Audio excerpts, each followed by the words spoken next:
por ahí circula la creencia de que este calendario está a punto de acabar ahora en el año 2012. Eso no es cierto. Este calendario tiene ciclos enormes, tan grandes que la duración del universo cabe en esos ciclos trillones de veces. Por lo tanto, este calendario no se va a acabar ahora en el 2012, seguirá todavía durante 17.000 cuatrillones de años. El Sol se va a extinguir, la Tierra se va a extinguir muchísimo antes de que se acaben estos ciclos. Estamos hablando de un desarrollo que tiene una audacia intelectual tremenda y no tiene sentido pensar que justamente en nuestra época se acaba el calendario de los mesoamericanos. Eso es ego. Los olmecas tuvieron miles de años de investigación del cielo. Ellos estaban muy interesados en comprender cómo se mueve el universo, cómo funcionan las cosas. Y llegó el momento que plasmaron todo ese conocimiento en un conjunto de cifras y proporciones y ciclos. Ese es el calendario de Anáhuac, que es el calendario más sofisticado de la Tierra. El calendario es un símbolo de la identidad profunda de los mesoamericanos, y con eso me refiero a los mexicanos, pero también a varios pueblos alrededor de México. Por lo tanto, vale la pena que se rescate. Pero además, al comprobar que los antiguos moradores de este país llegaron a alturas intelectuales tremendas, alturas que ni siquiera ha alcanzado todavía nuestra civilización, uno siente humildad. Por lo tanto, es importante estudiar estas cosas, darse cuenta de que no estamos en el centro de la historia, de que no somos la cúspide de un proceso de civilización, sino de que otros pueblos anteriores a nosotros también han llegado a sus realizaciones. En el México antiguo hubo un solo calendario. Este calendario, como te dije, lo inventaron los olmecas. Así que decirle calendario maya o calendario azteca es una impropiedad. Los mexicas o los aztecas no le llamaron en ningún momento calendario azteca, le decían Tolteca Xiutlapoali, es decir, la cuenta del tiempo de los toltecas. Y los toltecas, quiero decirte, en esa época no eran un pueblo que vivía en la ciudad de Tula, no. En esa época tolteca significaba simplemente persona culta. Así que al decir calendario tolteca, estamos hablando de un calendario culto. Y había un solo calendario en toda Mesoamérica, como dieron fe los cronistas españoles que atestiguaron ese fenómeno, y como podemos comprobarlo hoy a través de las correlaciones, es decir, del pareamiento de las fechas prehispánicas con las fechas julianas y gregorianas. Las evidencias más antiguas de este calendario son del 2000 a.C., es decir, de hace 4.000 años. Los olmecas fueron el pueblo civilizador de México, que en esa época se llamaba Anáhuac, así que lo correcto es decir calendario de Anáhuac. ¿Por qué lo hicieron? Porque tenían mucho interés en comprender cómo funcionan las cosas, y para ellos los astros eran el emblema del movimiento del universo.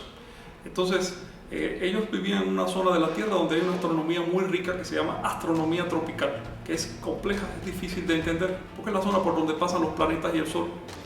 Entonces eso les obligó a hacer un esfuerzo intelectual que no solo implicó desarrollar el calendario, sino también las matemáticas vigesimales y un conjunto de símbolos para poder ubicar un objeto en el tiempo y el espacio.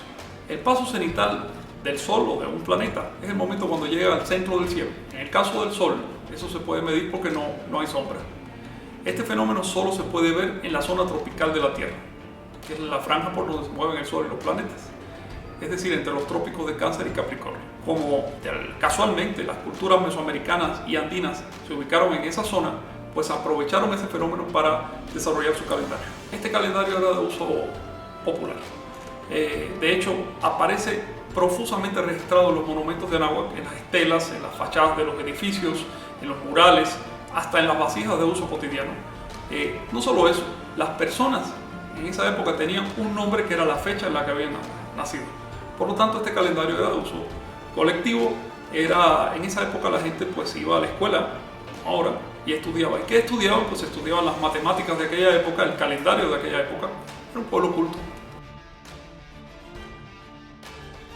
El calendario de Anáhuac se basa en una rueda de 13 números y otra rueda de 20 signos. Al combinarse producen lo que se llama el tonal o el kin. Tonal o kin es un día, es una fecha. Hay por lo tanto 260 fechas en este calendario, que se combinan a su vez con los 365 días del año. Esta combinación de 260 fechas con 365 días naturales produce un ciclo de 52 años, que se llama el atado de años. Ese es el ciclo básico de esta cosmovisión. Una vez que tienes el ciclo de 52 años, comienzas a ajustarlo con el movimiento de los astros. Porque ya sabes que en realidad la duración del año terrestre no es de 365 días, sino que tiene un poquito más, tiene casi 6 horas más. Estos ajustes astronómicos permiten crear ciclos superiores. Digamos que 20 ciclos de 52 años te dan un ciclo o un periodo de Quetzalcóatl, o de la serpiente emplumada, de 1040 años de duración. A su vez, 5 de estos bloques te producen un sol de 5200 años de duración, y 5 soles te producen un ciclo de precesión de los equinoccios, llamado así por los astrónomos, porque es el ciclo en que las estrellas, la bóveda celeste, se corre. Ese ciclo mide 26.000 años. Una vez al año, cuando las Pléyades ascendían al centro del cielo, cosa que está ocurriendo en la actualidad, el 19 de noviembre, encendían un gran fuego en señal de renovación de las cosas. A ese fuego arrojaban pues las imágenes del culto, arrojaban los libros sagrados, los trajes sacerdotales, en señal de desapego. Es decir, esa institución del fuego nuevo estaba diseñada para impedir la idolatría. Cada 52 años hacían un fuego nuevo superior, mucho más grande, y ahí reformaban los edificios. Podemos ver por ejemplo, en el Templo Mayor de México, varias etapas de renovación cada 52 años. Esto se hacía para que la gente no se sintiera demasiado pegada al edificio, para generar un sentido de que el objeto es un medio para llegar a la verdad, pero no es un fin.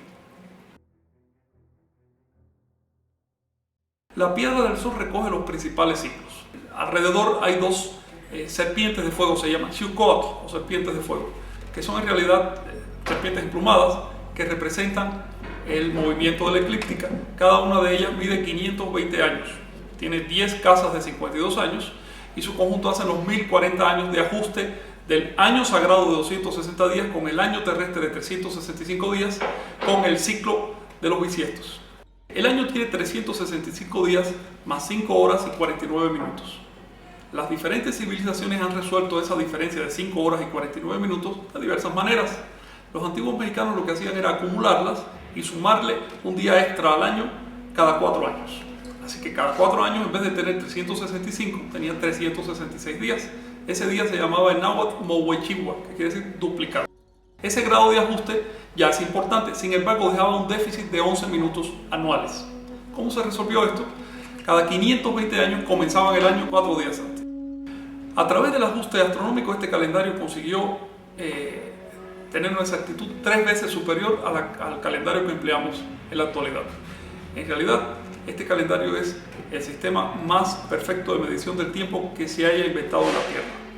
Para que este calendario se desfase en un día con respecto al movimiento de los astros, tienen que pasar más de 9.000 años. En cambio, nuestro calendario se desfasa en un día cada 3.200 años. Otros calendarios de la Tierra, como por ejemplo el musulmán, se desfasa en un día cada 2.500 años. El calendario de los griegos y los egipcios y los hebreos solo tenían una exactitud de un día cada 300 años. Entonces estamos hablando de un calendario realmente sofisticado. Un calendario es un mecanismo creado para tratar de entender el movimiento del cielo. Por muy exacto que sea un calendario, siempre hay una diferencia con respecto al movimiento real de los astros, porque estos movimientos no se dan en días enteros, sino en fracciones de días, y a veces en fracciones muy pequeñas. De manera que todo calendario creado por el ser humano, tarde o temprano, comienza a desajustarse con respecto al movimiento de los astros. La exactitud de un calendario se mide por el tiempo que le toma en desajustarse en un solo día. Si ese tiempo lo tomamos como indicador de la memoria histórica de un pueblo, entonces estamos diciendo que la memoria histórica de los antiguos mexicanos era de 9.000 años. Un sexto sol no cabe en este calendario.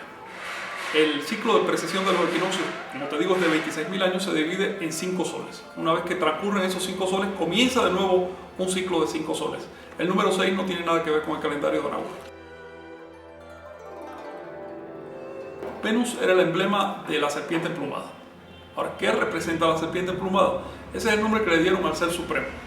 La serpiente quiere decir lo que se arrastra, lo que va por debajo, por lo tanto la materia, lo que está sometido a la fuerza de gravedad.